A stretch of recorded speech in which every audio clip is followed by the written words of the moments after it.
دوستوں، حضرت ادریس علیہ السلام کا نام آپ نے سنا ہوگا۔ یہ اللہ کے بہت پیارے نبی ہیں۔ یہ وہی نبی ہیں جو اپنی ظاہری حیات میں جنت میں داخل ہو گئے اور اب تک جنت میں ہی رہتے ہیں۔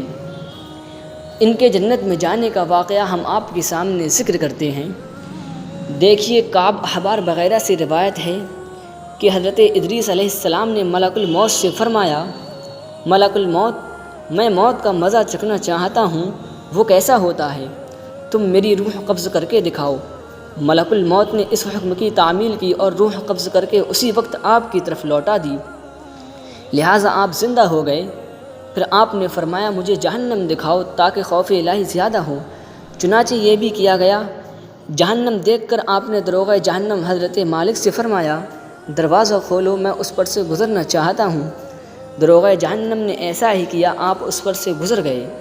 پھر آپ نے ملک الموت سے فرمایا، مجھے جنت دکھاؤ۔ ملک الموت آپ کو جنت میں لے گئے اور جنت کا دروازہ کھول کر آپ اندر داخل ہو گئے۔ تھوڑی دیر انتظار کے بعد ملک الموت نے کہا، اب آپ واپس تشریف لائیے اور اپنے مقام پر چلیے۔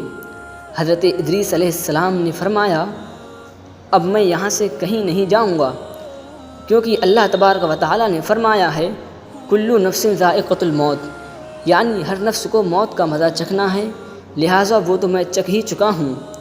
اور دوسرا فرمان ہے اللہ تبارک و تعالیٰ کا، وَإِن مِّنكُمْ إِلَّا وَارِدُهَا، کہ ہر شخص کو جہنم پر سے گزرنا ہے، لہٰذا تو میں جہنم پر سے بھی گزر چکا ہوں اور اب میں جنت میں پہنچ چکا ہوں۔ اور جنت میں پہنچنے والوں کے لیے رب تعالیٰ نے فرمایا ہے، وَمَا هُم مِّنْهَا بِمُخْرَجِينَ، کہ وہ جنت سے نکالے نہ جائیں گے۔ اور اب تم مجھے جنت سے چلنے کو کیوں کہتے ہو؟ تو اللہ تبارک و تعالیٰ نے ملک الموت کو وحی فرمائی، حضرت ادریس نے جو کچھ کیا میرے اذن سے کیا، یعنی میری اجازت سے کیا ہے، اور میرے ہی اذن سے وہ جنت میں داخل ہوئے ہیں، لہٰذا انہیں چھوڑ دو اور وہ جنت میں ہی رہیں گے۔ تو دوستوں، یہ تھا حضرت ادریس علیہ السلام کا جنت میں داخل ہونے کا واقعہ جو ہم نے آپ کے سامنے ذکر کیا۔